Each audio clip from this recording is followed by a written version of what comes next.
असुरन के मार के देवता लोगन के विजय कामना सिद्ध कैला के कारण माई सिद्धदात्री कहल जाली। देव असुर संग्राम के अंतिम अर्थात 9वां दिने भगवती जी आपन सब रूप एक ही में समाहित कर लेली।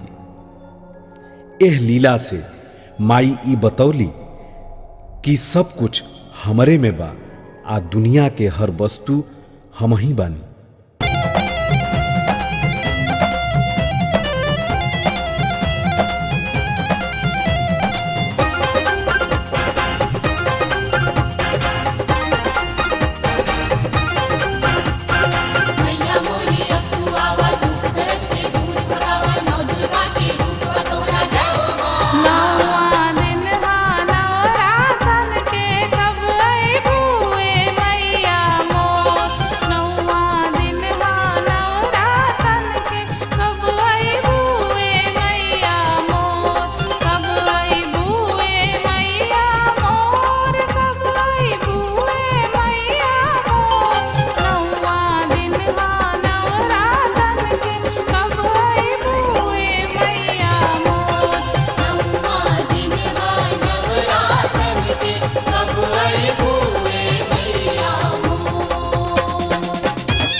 नाही मतिया मोर, ई बतला